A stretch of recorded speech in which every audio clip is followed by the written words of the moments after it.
Well, good evening, everybody. Thank you so much for joining us this evening for what we intend to be quite an informal dialogue between Sarah Sims, who's doing a PhD in philosophy at DePaul University in Chicago, and myself, and chaired by Anupama Ranawana. Oh, here's my wine supplies just arriving. One can't do an academic seminar without a glass of wine. There will be a few more people, I think, joining us as we go through, but we'll make a punctual start so as we finish on time as well. So I'm just welcoming you on behalf of Catherine of Siena College, which many of you will know is an online college based at the University of Roehampton, offering courses in theology, gender and social justice, with a particular focus on the educational needs of women in the global south, but we're open to all who are interested. I'm the director of the college, and Dr. Anna can tell me, I don't know if Anna's with us tonight or not, but she's the assistant director and we run the college together. But I'm going to hand over to Anupama now, for who's chairing this evening, for an introduction and to kick us off. So over to you, Anu. Thank you so much, Tina. It's great to be here again, following on from the first conversation, which I think was particularly interesting. And I'm really, really, really honored to be chairing this after Tina chaired the first one. So hopefully I can do justice to the chairing. I think the conversation that we're having tonight is particularly pertinent in these pandemic times.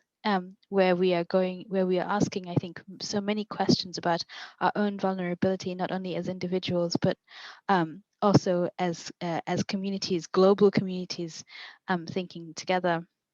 And also as we head into Holy Week, and the questions that brings up for all of us as well.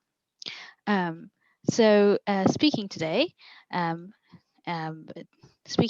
today, rather, I should say, are two extremely interesting scholars. The first is Sarah Sims. Sarah is a PhD student in philosophy at DePaul University. Her research attempts to bring feminist philosophy and religious thought into conversation on relationality, mortality, and the human desire for transcendence. Responding to Sarah's talk today is Professor Tina Beattie, who is Professor Emerita of Catholic Studies at the University of Roehampton and Director of Catherine of Siena College based at Roehampton. Her research interests include sacramentality and gender, Marian theology, art and devotion, and women's sexual and reproductive health and rights. Lacanian psychoanalytic theory that offers a critical lens through which she views her theological sources, which include Thomas Aquinas, Hans Urs von Balthasar, and Pope John Paul II's Theology of the Body. Tina also has a novel that was published in 2019 called The Good Priest, and which I understand has some excellent reviews. In the conversation today, we'll be picking up on several rather contemplative themes, looking at how our finitude makes us vulnerable, thinking through the way in which human endeavors and desires are constituted by the possibility of failure, but also reflecting on beauty and why beauty is important, but also fleeting. And I'm so excited to hear what both of these fantastic scholars have to say to us today. So without any further ado, over to you, Sarah. Thank you so much, Anupama. And thank you, Tina. It's so great to be talking with both of you today and everyone who is here as well. And I'm so grateful to Catherine of Siena College for putting together this Faith in the Changing World series. It's really such a nice opportunity in what has been kind of an isolating year in a lot of ways. So it's very nice to be able to talk with all of you. So Tina, I thought I would just give a little bit of background on the conversation that we're having today, because really it's a continuation of a discussion that we've been having over the last couple of months over email and recently over Zoom.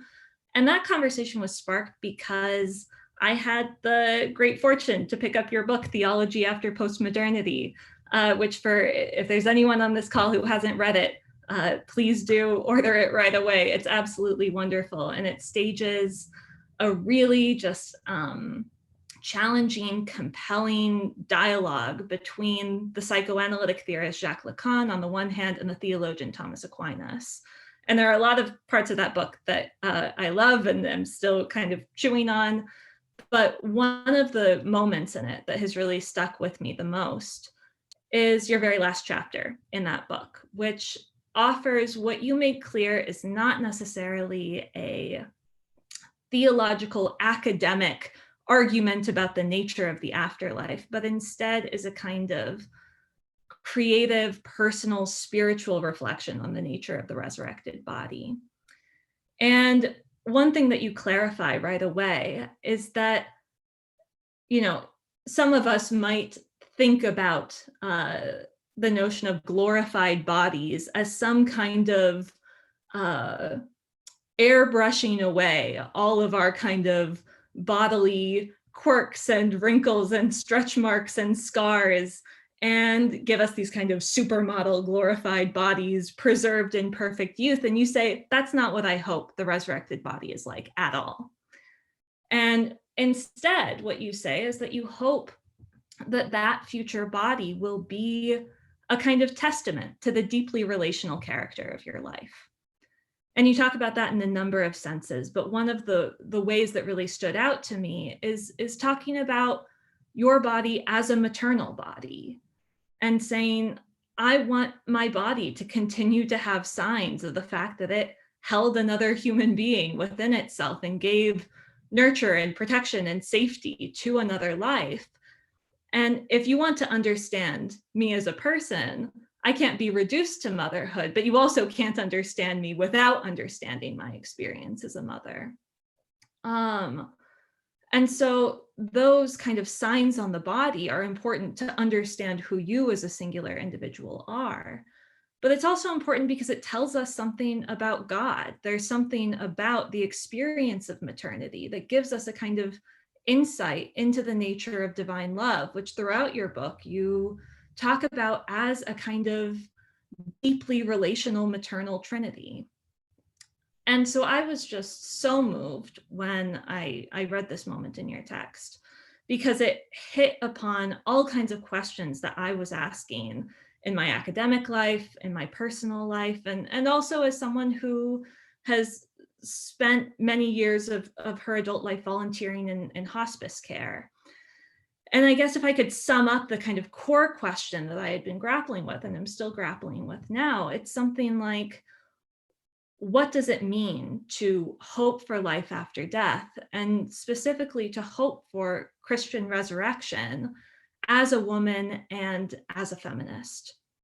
And I'll maybe give a little bit of background on myself. So I, for the most part, I'm not trained in theology. My educational background is in philosophy, and I've spent a lot of my time studying pretty kind of adamantly secular philosophers and feminist philosophy.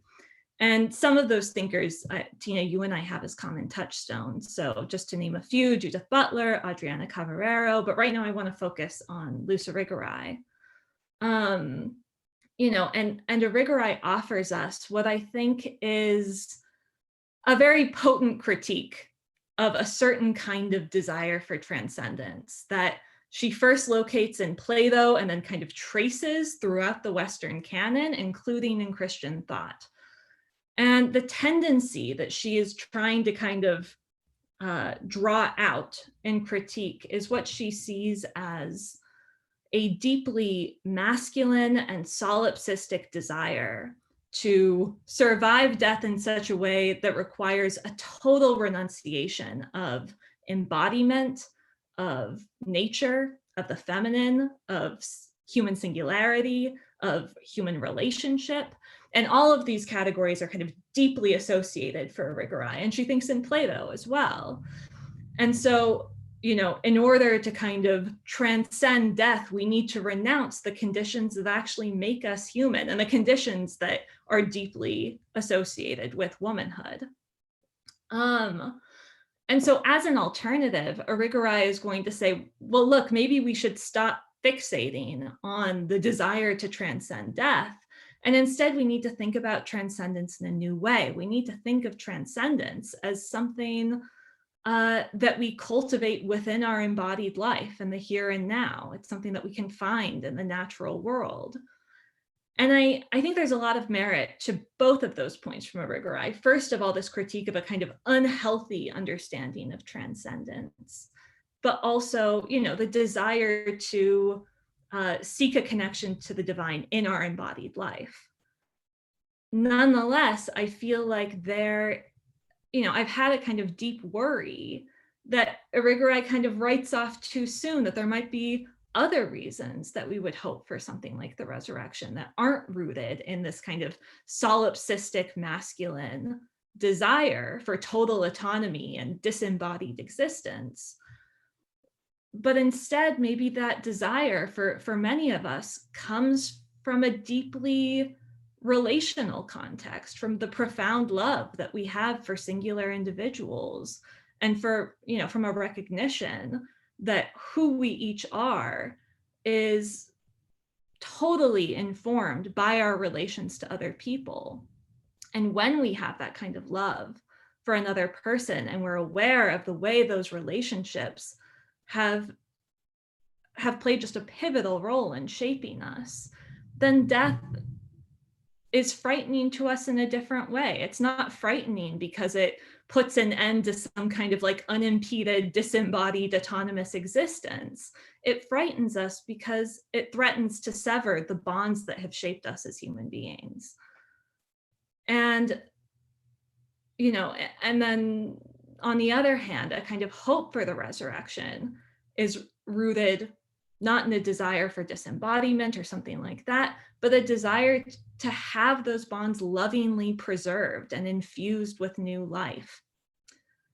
And so, this is kind of an issue that I've been hanging on to for a while. And so then when I read Tina's book, I was like, isn't this kind of the most beautiful picture of exactly that kind of relational hope or desire for resurrection? But that said, I think there might still be a couple of issues that need to be worked through, questions that secular feminists might pose to us about this kind of hope for an afterlife, because I think they might have certain worries that even if it's related, or even if it's rooted in this kind of relational context, the desire itself is still a kind of lingering remnant of this kind of masculine narrative about what matters in life. And so I'll just maybe pose a couple of them as quickly as possible. The first has to do with the horizontal structure of human life. And here again, I have in mind Irigaray, but also a thinker who has really deeply informed her thinking, Martin Heidegger. And Heidegger tells us that to be a human being is to be in a kind of continuous dynamic movement into the future. But that future isn't without limit, right? It has a horizon, and that horizon is our death.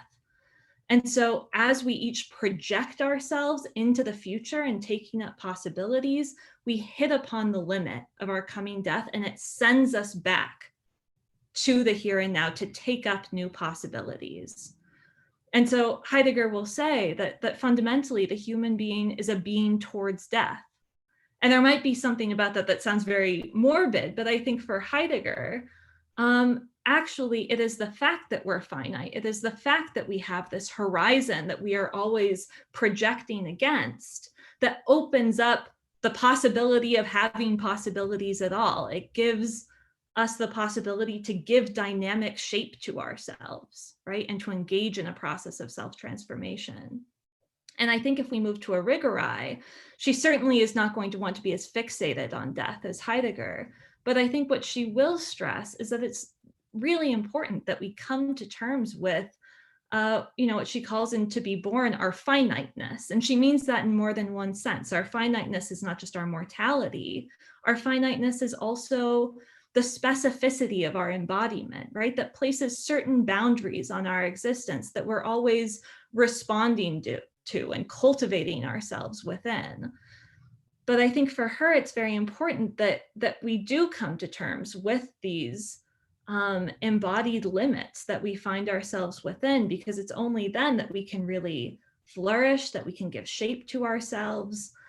And I think for both of those thinkers, the prospect of a kind of life beyond death, a life that moves beyond that horizontal limit of our finitude, might lead us not to a kind of dynamic process of becoming, but instead to a kind of stagnation and paralysis, and would really kind of end the dynamism of what it is to be human.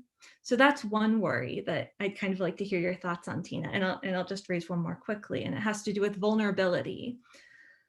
And I think, you know, here I have in mind Judith Butler and Adriana Cavarero, who each have very different projects in a lot of ways, but I think a commitment that they have in common is to the fundamental vulnerability of every human being, and how important that is in our understanding of ethics. And I think what they would both be agreed on, and, you know, Cavarero talks about vulnerability as the radical exposure to both care and wounding. She says, we find ourselves in relation to others, we find ourselves utterly exposed, but that is what calls us to respond to the vulnerability of the other person. It's what brings us into relationship with each other to begin with. And that means that vulnerability enables human relationship. It's what grounds ethics. And that recognition of interdependence that comes out of vulnerability is also the source of meaning making. It's because we're interdependent that we're called to create the meaning of our lives together. And so I think another worry that would come from Butler and maybe Cavarero as well is that in hoping for a kind of immortality, that we might be hoping for a life beyond our vulnerabilities. And, you know, I think you speak really beautifully, Tina, in the book about how, you know, you hope that those lingering signs of vulnerability would remain on the resurrected body. And you talk about the body of Christ as still having his wounds marked on him, right? They're not washed away for our comfort, but maybe there's something different about the memory of vulnerability and the continuation of it. And so I think there might be a worry that if we don't have the same kind of vulnerability, or if we're hoping for a life where we wouldn't have that vulnerability, that there's something about that commitment that also undermines what brings us into relation with one another. And so maybe we need to do some thinking about, well, what grounds relationality beyond a kind of fundamental physical vulnerability?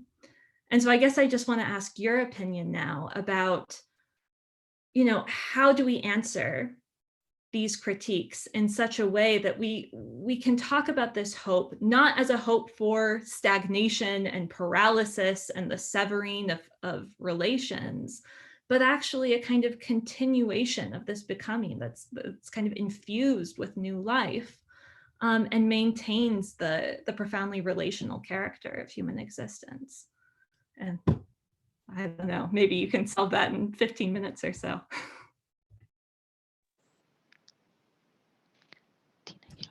I think you're muted.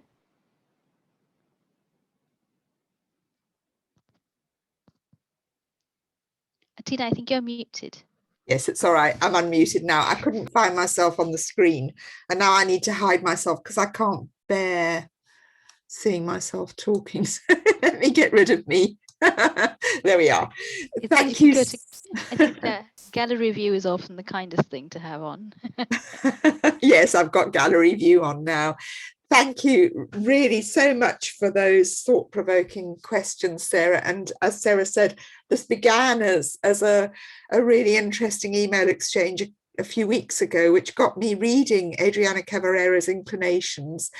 And lo and behold, I love the way these things happen. This week, I had an email from Claire Woodford, who's a political philosopher at the University of Brighton, saying, I'm really interested in your writing on Mariology, but I'm not a theologian. And I've been reading Adriana Cavarero's book, Inclinations, and it's raising all sorts of questions. And I just thought, this is just amazing. I think Claire's joined us tonight. She said she was going to, but we are going to take up a Zoom discussion as well. So these things happen in really interesting serendipitous ways. I always think serendipity is another word for grace.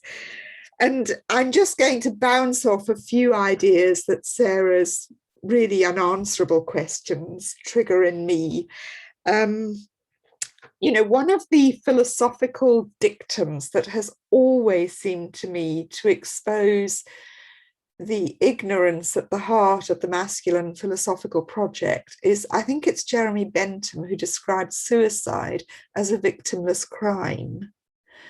And that to me is the ultimate in philosophical wrong thinking about what death means, because every death, no woman is an island, no man is an island, no person is an island. Every death diminishes me and leaves me in mourning. And particularly this last year with the COVID pandemic, not only has it brought death very much into the very center of our smug consumerist lives in a way that we can't avoid it. And when I say we, I'm talking here as a Western citizen, consumer, academic, and I'm really delighted to see that we've got lots of people here tonight who are not in that position. I know many of you are actually in the global south or in communities that are extremely poor and struggling with this and are doing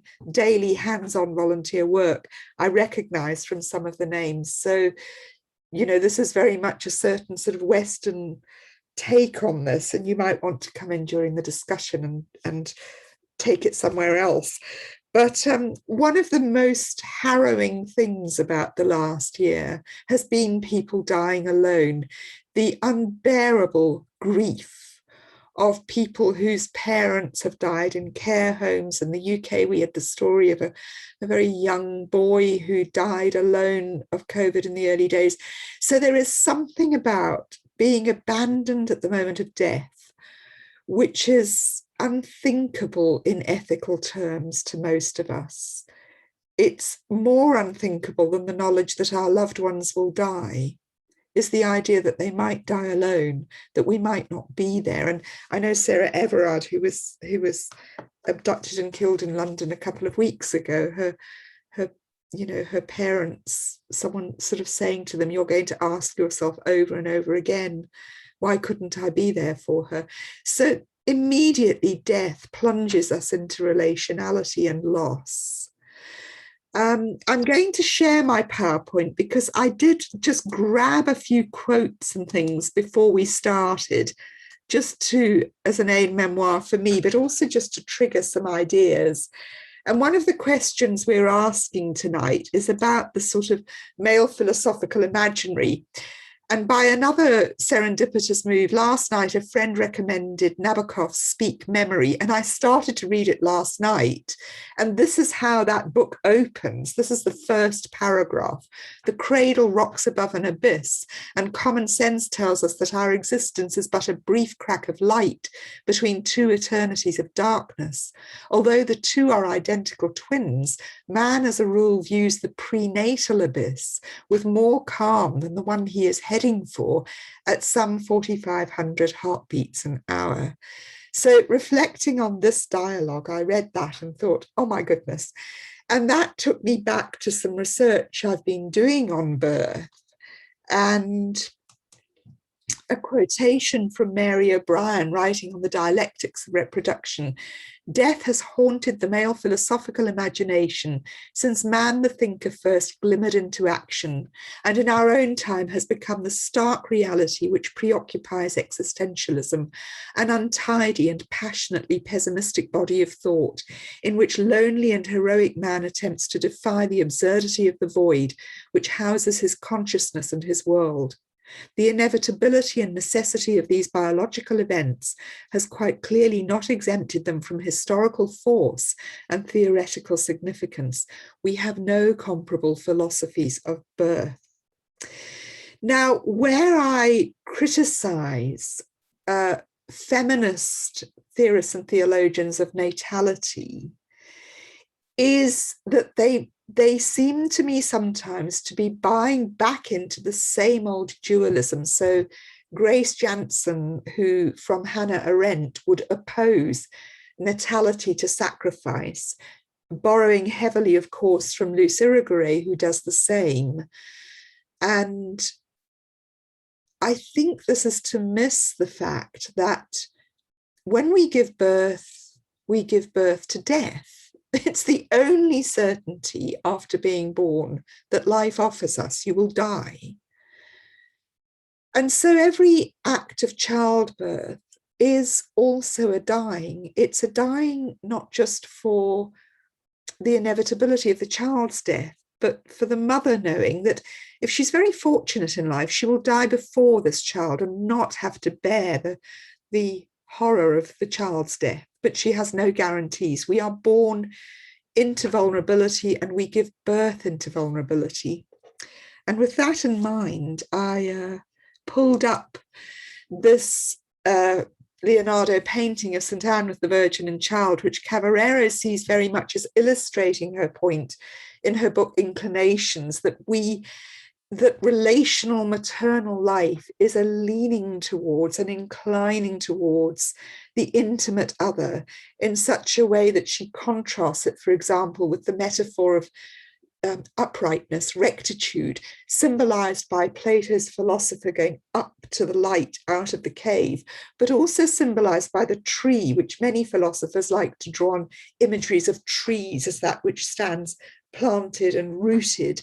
And, you know, I was thinking of the discovery in recent years, beautifully explored in Robert Macfarlane's book, Underlands, I think it's called, that trees actually are the most communicative of plants. They communicate, it seems, through fungi, through mushrooms growing under the soil.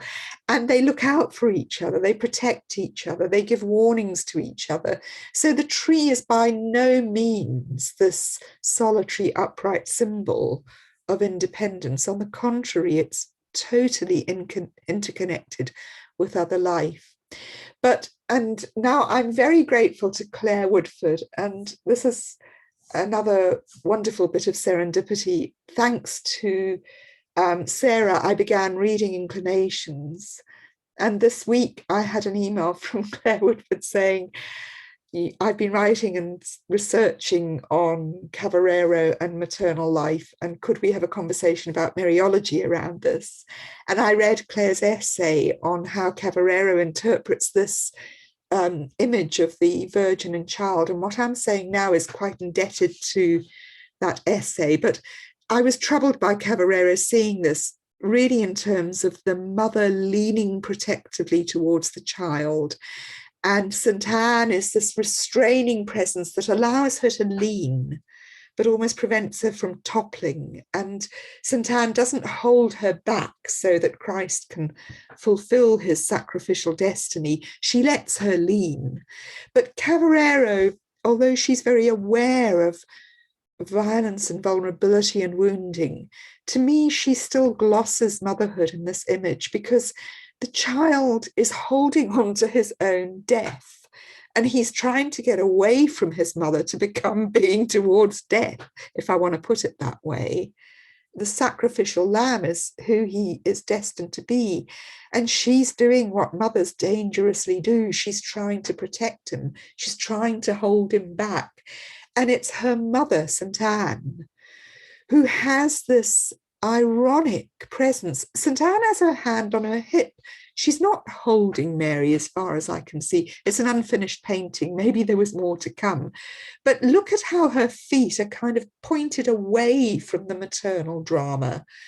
St. Anne is not just the grandmother and the mother. She's the woman who knows that she must grow up and let go in something that Mary, the Virgin, hasn't learned yet. You must grow up and let go so that your children can make their own way in their lives. But it seems to me what the philosophical imagination and the Western philosophical imaginary has done is to make that way, as Irigaray would say, as a kind of phallic trajectory going up towards destiny and light, and never looking back at the mother who mourns and grieves and never surrenders the relationship, come what may. And I know that relationship doesn't have to be idealized and perfected. I know that women who have abortions often feel it was the right thing. I don't regret it, but I grieve. And that seems to me where a certain kind of, well, if I speak as a Catholic theologian, an ethic won't allow both a lack of regret, but a process of lifelong mourning and loss and grief for what one's decisions sometimes cost. And that makes me think of Alice Meynell's poem, Maternity. One wept whose only child was dead, newborn 10 years ago. Weep not, he is in bliss, they said. She answered, even so, 10 years ago was born in pain a child not now forlorn, but 10 years ago in vain a mother was born. And this to me speaks of that vulnerability, that when the mother knows the child exists, whatever her decisions about that pregnancy, that child's future, whatever happens, that child will never not exist for her. And there will never be anything in her again that wasn't a mother birthed into death, whatever happens. So I want to avoid the dualism of natality as the opposite to sacrifice and say, we've got to be able to hold these. And so what do we do with some of the questions Sarah raises? Well, what really occurs to me is, first of all, I don't want to talk in terms of evidence, but it seems to me that nature, particularly at this time of year, bears witness to resurrection. Everything that's dead is coming to life. And of course, as someone who was born and grew up in Zambia, it only now makes sense to me, living in Britain, why Easter should come at this time of year. In Zambia, it really didn't have that creation-centered resonance. But I was watching a wildlife documentary, one of David Attenborough's, the other night, and there was this image of a frog that lives in a very cold climate during winter. And for 4 months of the year, this frog absolutely freezes, rock solid, dead to all appearances. And when nature begins to thaw, this frog thaws. And the sort of camera showed us how in the course of a day, it went from being a block of ice to being a living creature again. I've also been reading this week how sea slugs can detach their heads and grow a new body. Starfish can grow a new star on the end of one of their severed legs, and on and on and on we go. There is so much in nature that we don't understand and that seems to us miraculous. And that brings me to think of quantum physics. Now, I'm not going to go there in any depth, but scientists themselves don't understand what it is that allows a knowable material universe to emerge from what seem to be particles of energy, streams of energy attracted to one another in complex, sometimes seemingly random ways. And that leads me to think, why should the resurrection be a supernatural flash bang on the other side of the tomb? I'm really happy to think it's just an aspect of nature that we don't yet understand about our species, that we pass through this quantum barrier into the material being that really, really exists at the subatomic level. And then we become all that we don't know as part of that thrumming world of desire held in being by God. And then that brings me to philosophers seeing death as the barrier, and we have to go through that barrier. And here I come to vulnerability. I mean, I did play with these ideas in the last chapter of that book that Sarah's mentioned, but I tend not to play very much with these ideas because I am actually, I think, okay most of the time to rest in unknowing, and unknowing is vulnerability. When my mother died, we had a pretty awful relationship, and that wasn't a sort of, oh, it can be awful now because in death we'll be reconciled. It was just at times, oh my God, she's taking so long to die and she's getting so difficult. People go there. That's what we do. We don't wish others dead, but sometimes we struggle to love them alive. And I just remember thinking, when my mother dies, the guilt is going to come in tsunamis. When my mother died, I just had such deep peace that wherever she was, we were forgiven and forgiving, that she would see I loved her much more than I was able to express. And I knew that she loved me much more than she was able to express. And that to me is the relationality of death and what comes after. It's not, I don't have so many questions, but it's the ultimate vulnerability. That is where inclinations, we lean in, we lean towards, and there's nothing. What are we leaning towards? Only our own extinction. And it seems to me that if we can develop an ethos of relationality, of vulnerability that knows that our own death is often much, much less a horrifying prospect than the death of those we love. As we've seen with people dying alone and their loved ones unable to get over the trauma of those solitary deaths where they couldn't be there. All this needs to come into our reflections on death. But then I think if you belong to that upright rectitude of the male philosophical imaginary as it's developed since the Enlightenment, that's too much to ask. That vulnerability, chuck yourself into the void, and only then will you feel the arms reaching out to catch you.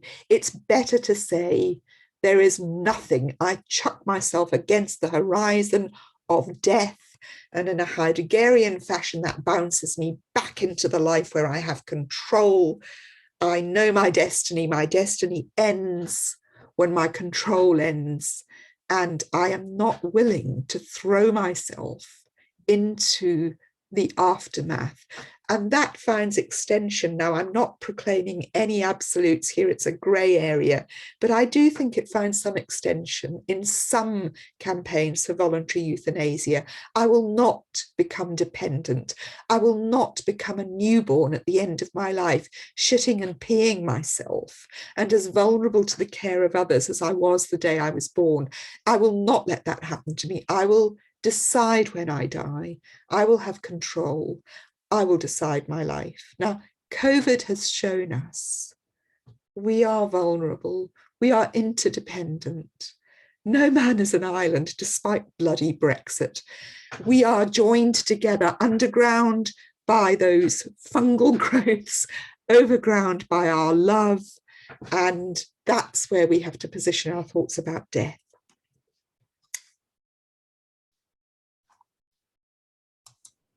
So. Goodness. Wow. Thank you very much, both Tina and Sarah. What an incredible conversation that ran the gamut from the mournable body to quantum physics, which I think, is increasingly only happening in certain spaces, especially when we live in a world where Dorothy Day is being honored with the ferry boat, I think. I parked that observation. I I want to give time for everyone to speak and ask questions. I won't respond for too long, but I think there were so many moving parts in what has been said in this conversation today, and I think one of the key questions is not only asking what is a glorified body, but what is the body that is valorized. And I was thinking about the work of Rosi Figueroa when she's talking about Jesus as a victim of sexual abuse, and the discussion of the body of trauma there. And I thought that would be something also to continue to reflect on this question, and asking what does it mean to hope for life after death pinpoints immediately to our vulnerability, our simultaneous leaning toward and away from death, which I think is something both of you raise. So many other thoughts, but something else I was struck by is it's interesting you talk about trees, Tina. I'm reading Peter Wohlleben's book, The Secret Life of Trees, which is a beautiful little book. And he describes in detail how a dead tree has more life in it than a live tree, because of all the bacteria and insects and ivy and other leaves and little animals that begin to live in the tree and grow out of it. And I thought that's another way, I mean, similar to what you're talking about, this kind of the thrumming to which perhaps we will belong, but we don't know yet that we belong. So I thought that was something there as well. And next to that, also on the question of maternity and death and abortion, I think also that mothers, in a way, have that awareness of bringing life that will result in death, but also in the process of that, dying to self. There's also that process that has gone through. I say this not as someone who has actually had a child myself, but just in my own understandings of friends who have had children. That willingness to die to self, to know, and then also the knowingness that the life you bring will have death, an inescapable death.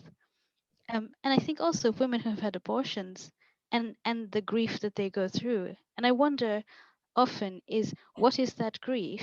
The grief may be that the choice of losing a child, but also perhaps the grief of their own life, their own kind of encounter with life. So those are just some of my thoughts listening to the two of you have this extremely provocative conversation. But I'll stop talking now, and perhaps if Sarah, you want to respond very quickly, or we can also open to the floor if you would like. If you prefer not to speak directly, please put your question in the chat and I can read it out for you as well. Thank you. I'll just say, Tina, I'll let people ask their questions. That was so helpful. And Anupama as well. I think those are great suggestions of places to turn to. Thank you so much for that. Well, thank you for bringing us here. And I see that Claire is there just on my screen, just beneath Sarah. Claire, welcome. It's really great to have you with us. And if you want to comment on any of that, please feel free, but don't feel pushed. Thank you ever so much. That was really fascinating to hear both of your conversations. And like you said, Tina, a really bizarre kind of timing this week that I'd contacted you. And I'm really enjoying the session because I don't often get to sit and talk about these ideas with people.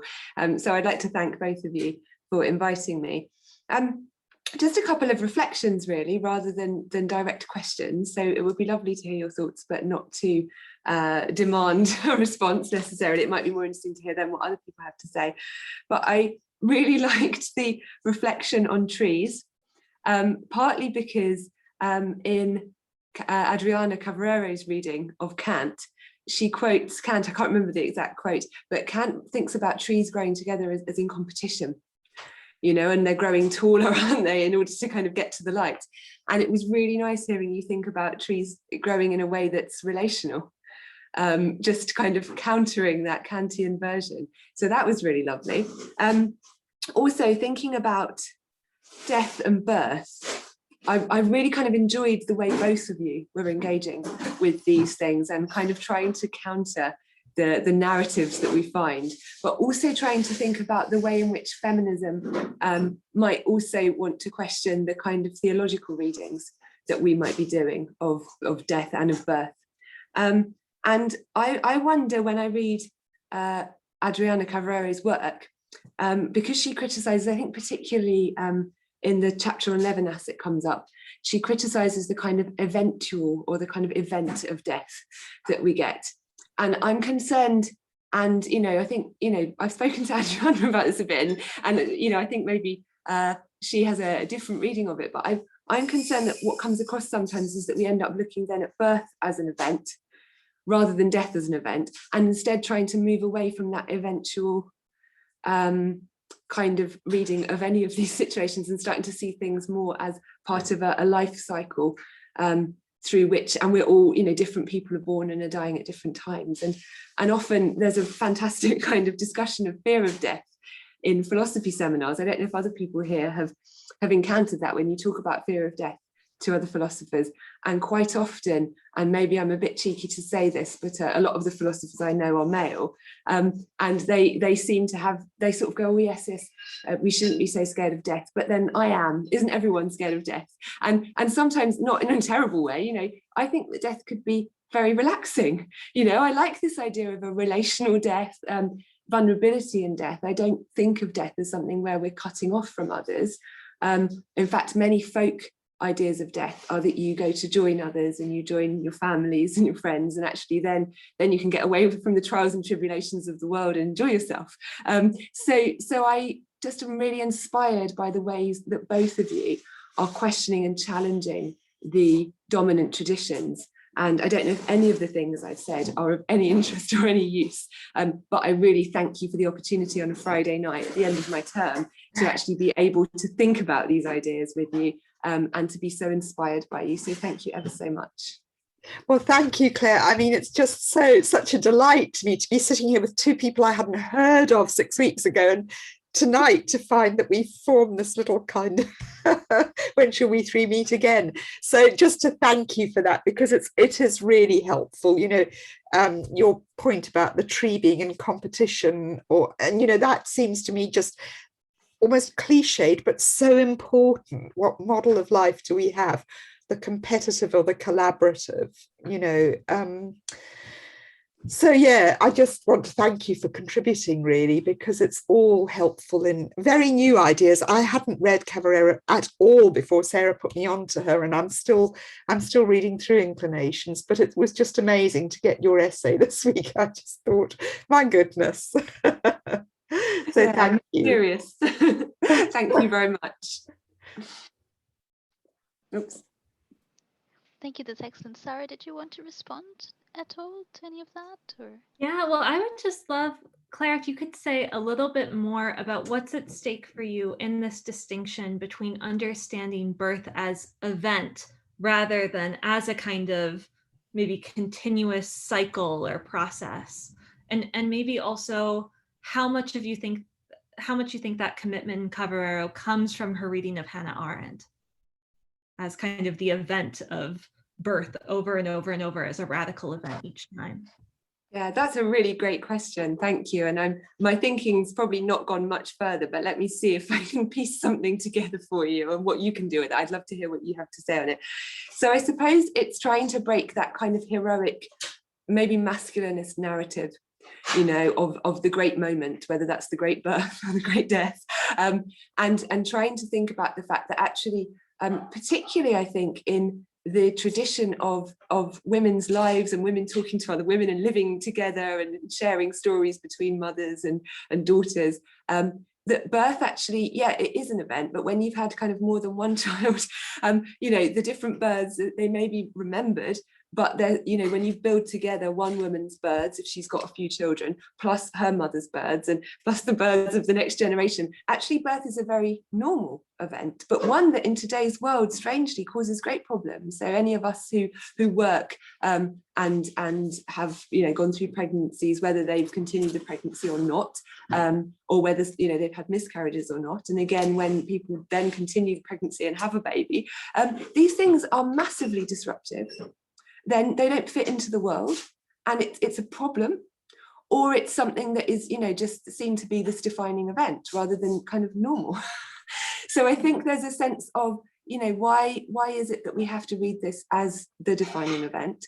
Then it's really interesting to come to what you said about Arendt, because I think for Arendt, what I find really interesting in Arendt is the theological and then the using that in a more secular sense in her work, because she's thinking about birth, but she's thinking very much about the birth of Jesus and the kind of impact that has and the new and possibility in the world. And I find that perhaps more interesting, particularly, I don't want to go on too long, just please stop me if I'm talking too much. But in Adriana Cavarero's work, I think it is in Inclinations, she makes a really odd, and she doesn't mean it nastily at all, but an odd comment about Arendt, where she says she's childless. And she kind of implies that Arendt sort of didn't like kids. And it might be, I actually need to ask Adriana about this. It might be that there is stuff that all of you guys know. Maybe Arendt didn't like children. I just don't know that. But from my research so far, I haven't found any evidence of that. And I find something interesting in the fact that Arendt still thinks of a particular birth, not birth in general, but a particular birth as of value, of telling us something about possibility.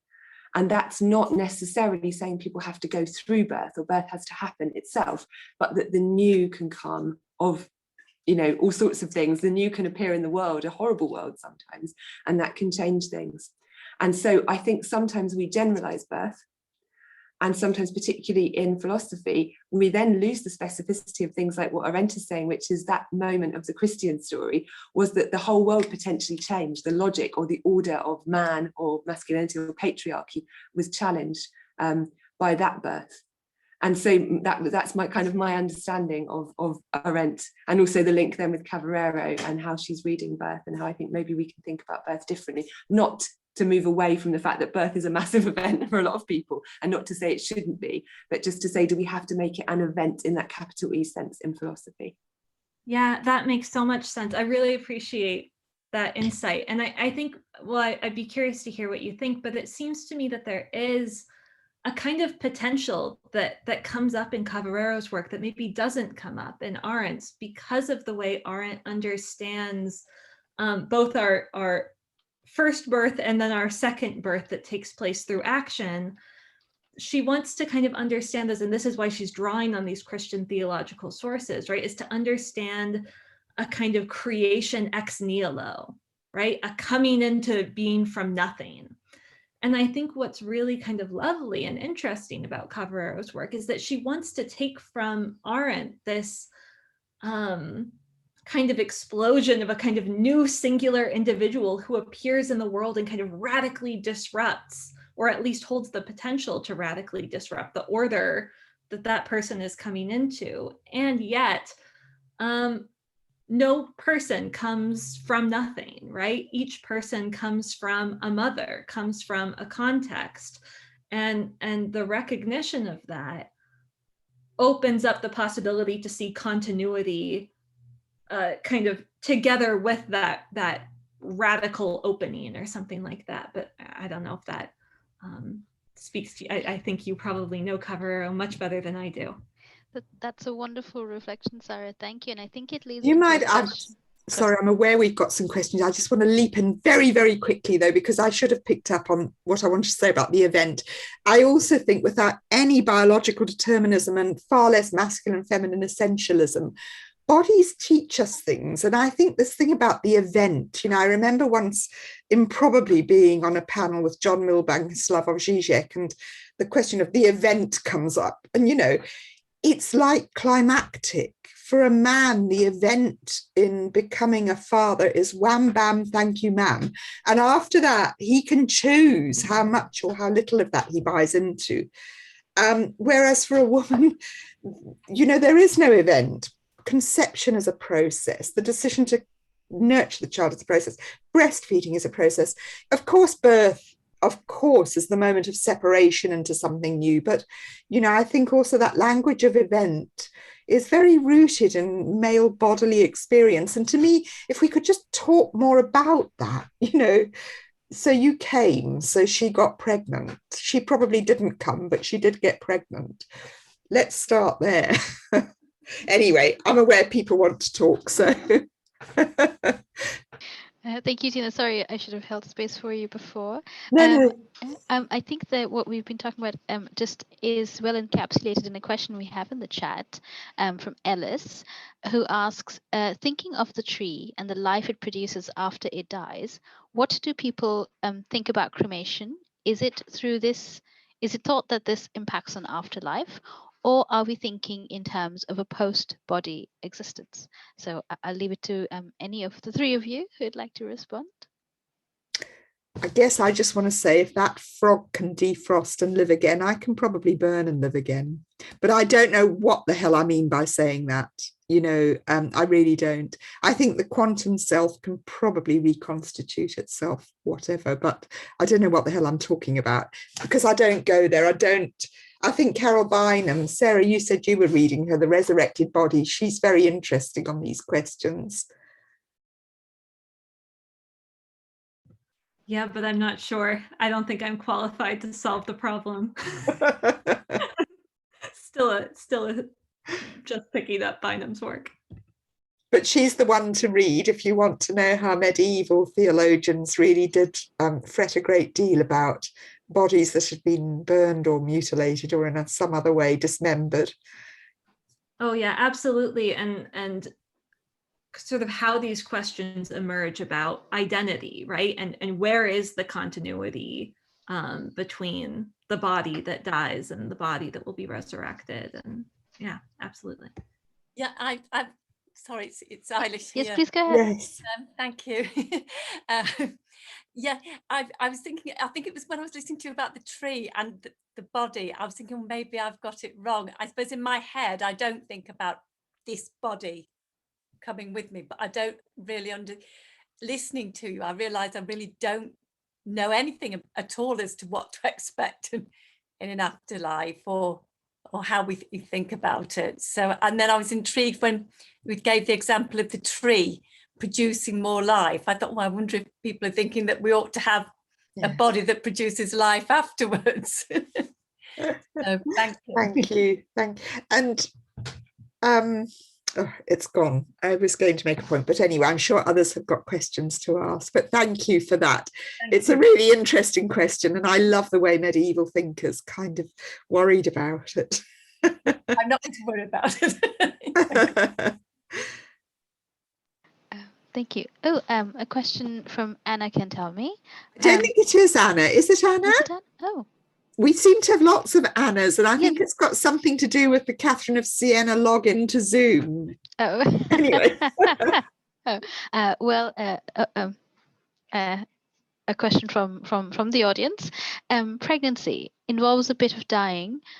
You feel so sick and have other side effects, and you can feel you are losing yourself. The joy of new life you've brought into the world, followed by another dying to self that motherhood can involve. We also have Alison Clark, who has commented, I was naively shocked when my mother died to realize the obvious fact that the cremated remains are inert. Two very, I think, poignant observations. I'd like to respond.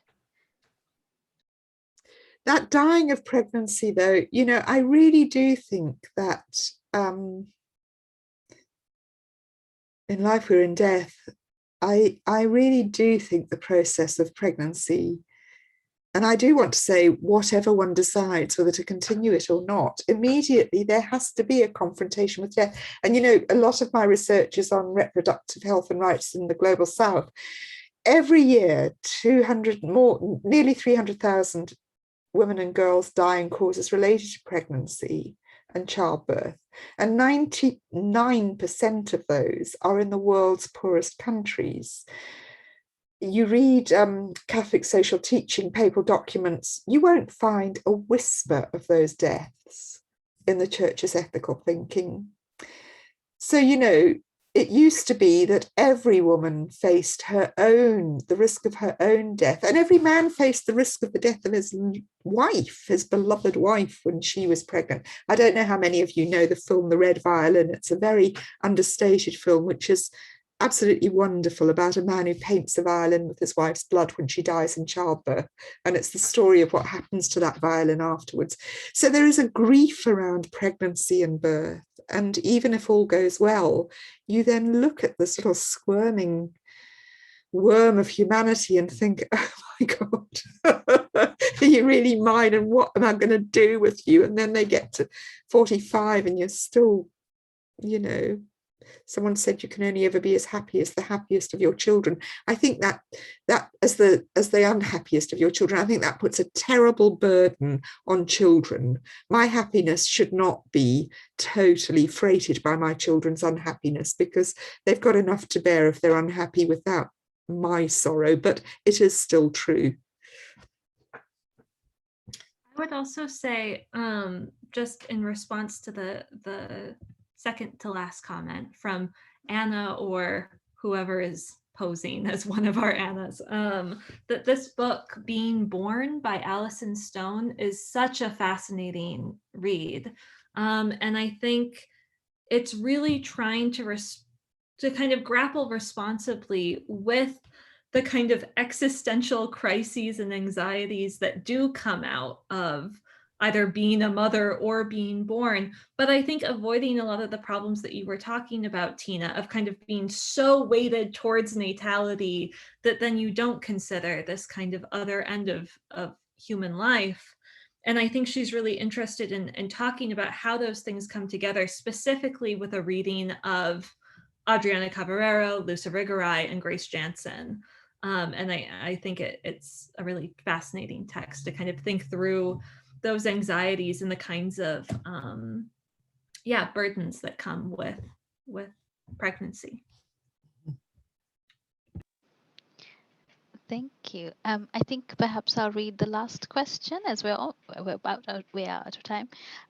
From Jacob Quick: conscious that Holy Week is around the corner, the days of which are often referred to as the saving events, terminology coined no doubt by male theologians and male priests, do you have a proposal for a non-event based Christian narrative? It's a good way to end, I think. I could come in here. I don't want to crowd. Well, you know, I was brought up Presbyterian. I've had my atheist phase. I've had all those phases. But after converting to Catholicism, what I love most is that the only event that matters is creation. And everything else goes back in meaning and time to that unimaginable beginning, whatever we mean by that. But it's, you know, we saw that image of St. Anne earlier. There's this, well, Jesus must have had a mother, of course. So we elevate his mother and then, hold on a minute, who were her parents? And we go back to Anna Joachim and you get these medieval genealogies of Jesus, which are just wonderful. It's like turning Hello Magazine or the Daily Mail loose on the Holy Family. They just proliferate. And I do think, you know, that the emphasis, for example, that we get often in Reformed theology is on the cross as the event. Interestingly, the birth of Jesus gets less emphasis as the event, but from the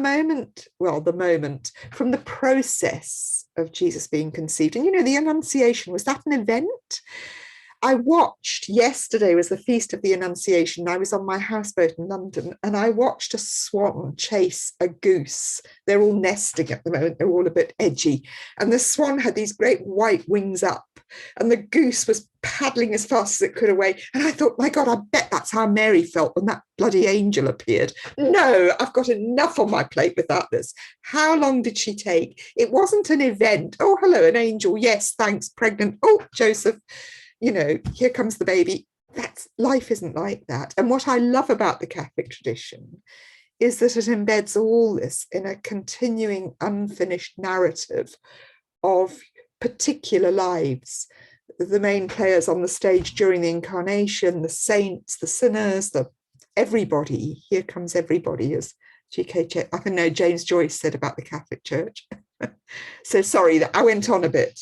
But I don't think there is a single event. I think we need to get away from this idea that the cross is the event. Jesus was God from the time he was conceived. Therefore, even if the cross hadn't happened, the incarnation and reconciliation had happened, or he wouldn't have been God. So I think Claire wants to say something. Yes, go ahead, Claire. Yeah, is that okay? I don't want to take up too long, but I just think it's a wonderful question because I think, as Tina said, actually, in each festival that we might celebrate each day, we might actually be thinking about the whole Christian story. And I think this is very common actually in festivals across the world in different religions and traditions as well. It's a moment to reflect on the whole story. And when you think of the words of the Easter Vigil, I can't remember all of them, I'm just trying to look them up, but you know, from Alpha to Omega, from beginning to end, Jesus is everything. There's a sense of a circularity here. And again, in the doxology, when you say at the end, you know, always has been, always will be, this is a sense of continuity and process that also seems to link together the events.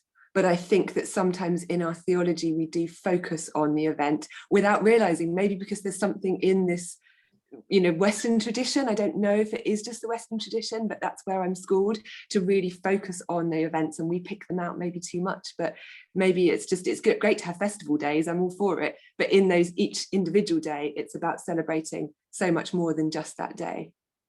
And actually, funny you say that, because I have just recognized that one of our Anna Cantelmes is Nontando, who I think, Nontando, you're probably in South Africa again now. Nontando is a wonderful African feminist theologian. So I'm aware we've gone a little over time. And if anyone wants to leave, please do. We said we'd finish at 7.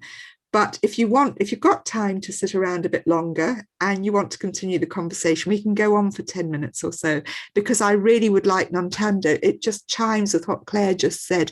Your question, Nontando, speaking from an African context where death is a continuation of life, the dead are referred to as the living dead, relationships are not severed by death. So, Nontando, do you want to say anything about that? And welcome. Thank you so much. I've just been enriched by the conversation, and especially even now in the context of COVID, but just generally, when you think of the African community, it's always referred to as the living dead, the living, and the yet to be born.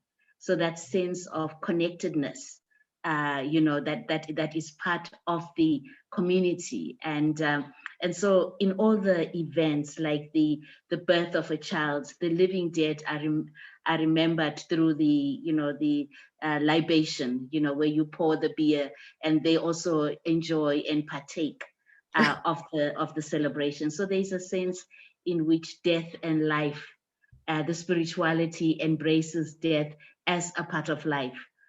So I think what has been a challenge, I think, in our context, in terms of, and Tina, you're referring to COVID, and not having the rituals has been really not only just somebody is dying alone without the rituals, without the community support, and also the body viewing, where people actually come and say goodbye to the person in the coffin. And also, the day before the burial, we have the coffin in the house, where the whole night liturgy, where the person is celebrated and people bring their stories, and it's as if they are alive in that room.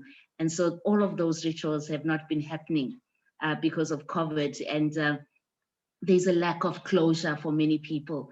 And lack of movement, because when we were under level 5, you couldn't travel.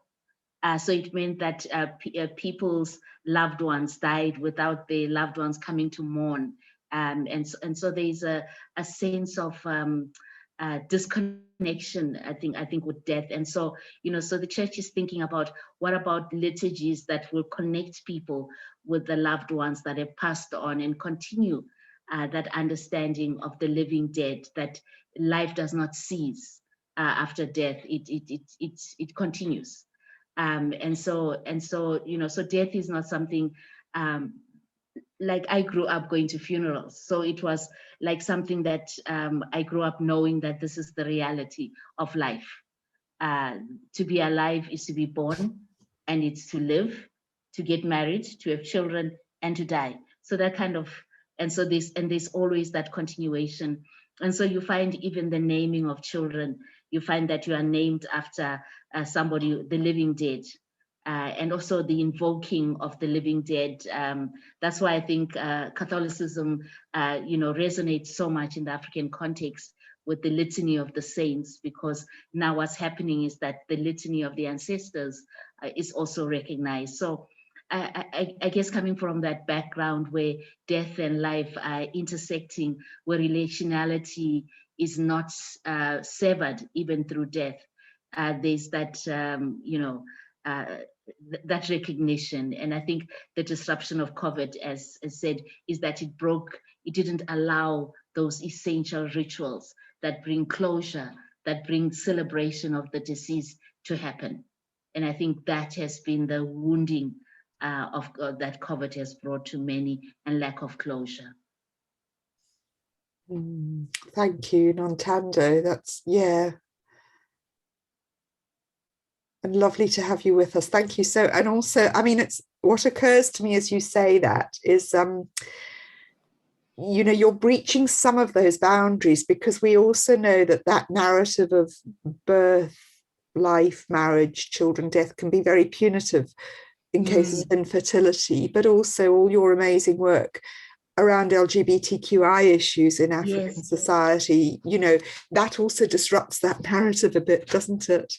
Yes, it does. Yes, it does. You know, because if that is the only paradigm with, and that doesn't recognize like multiple realities, then that becomes a point where there's this disjuncture when it comes to people of different sexualities, or women that don't have children. You know, like myself, where there's no place for you, but there's almost like no place, but also a place in the extended family. Like the children of my brothers and sisters are like mine, you know, and other children around. But again, that disruption is, you know, it's happening in terms of the way in which society is changing. But I think those fundamentals can be reclaimed in terms of remembering the women ancestors as an empowering force, that the living dead, to invoke their names, invoking, let's say, Wangari Maathai, her story can be invoked. So you can actually invoke strong women to be able to accompany women, you know, who are right now in the struggle against gender-based violence. There's a sense of invoking and knowing that those women and those that have passed on. What was interesting is that during COVID, that, you know, not only in South Africa, but around the world, the domestic violence just, you know, it rose, you know, the figures, and so many women died. And so as part of the remembering of those women that passed on, there was for 50 days, there was a story of each woman and invoking her. And interestingly, you know, we've just, following in the path of Catholic Women Speak, we've just, we're in the process of producing a book capturing the stories of women during COVID. And one of the articles that have been contributed is a litany of all the names of the women that were killed by their intimate partner during this time of COVID, as a way of memory, as a way of a reminder of why we are doing the work that we're doing, why we are pushing for equality, why we are challenging patriarchy. It's like what God says to Cain, that the blood of your sister, the blood of your brother continues to speak. You know, that sense that the death, like the deaths of all the people from COVID continues to speak, in the sense that it critiques our society. It causes us to rethink.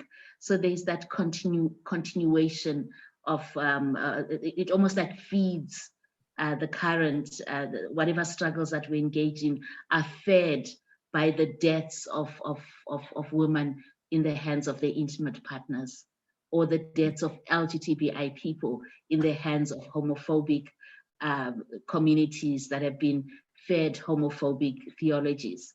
So death continues to speak. I'm not sure I'm making sense, but it continues to speak.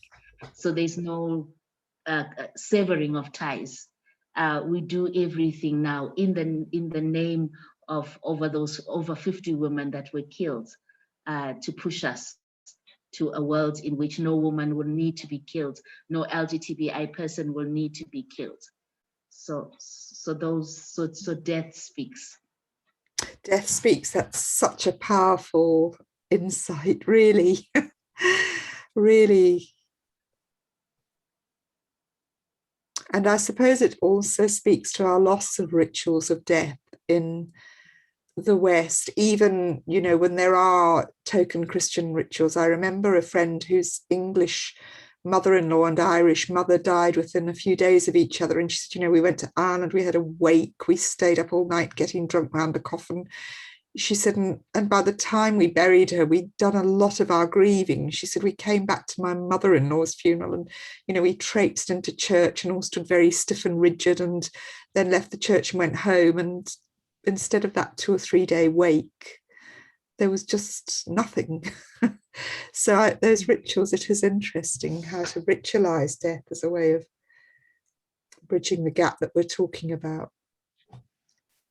I guess reluctantly, we are now 15 minutes over, and I'm very aware that people join these sessions with other things to do. Well, I really want to thank Anupama for chairing us and being willing to step in as someone with considerable expertise in these things yourself. Thank you so much for coming in to chair it. And thank you, Sarah, more than I can say, for being the catalyst and the inspiration. Catalyst is a one-off, inspiration, ongoing inspiration. And Claire for joining in and having such rich insights as well. And to all of you, I'm just so delighted. We really do have people here from all over the world tonight.